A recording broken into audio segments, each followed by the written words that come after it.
राष्ट्रीय स्वयंसेवक संघाच्या पश्चिम महाराष्ट्र प्रांताच्या संघ शिक्षा वर्गाला सोलापुरात प्रारंभ झाला। विविध जिल्ह्यातील स्वयंसेवक या वर्गात सहभागी झाले आहेत।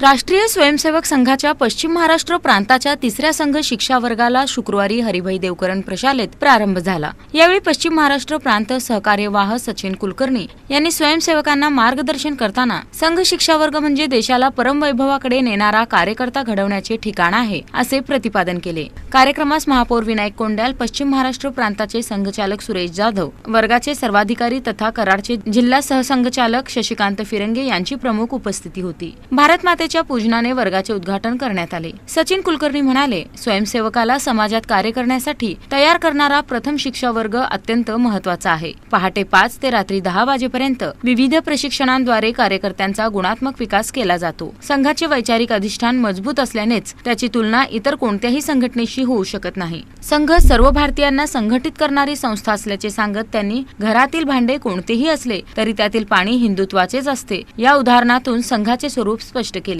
शालेय, महाविद्यालयीन व व्यावसायिक अशा विविध स्तरातील कार्यकर्ते या वर्गात सहभागी झाले असून अखिल भारतीय स्तरावरील पदाधिकारी त्यांना मार्गदर्शन करणार आहेत। संघ शताब्दीसाठी कार्यकर्त्यांच्या 5 पिढ्या कार्यरत राहिल्या असून आता 6वी पिढी हे वैचारिक अधिष्ठान पुढे नेत असल्याचे सांगत समाजाप्रती कर्तव्य भावना आणि सहजीवनाची सवय जोपासत संघ कार्याचा प्रभाव वाढवण्याचे आवाहनही त्यांनी स्वयंसेवकांना केले।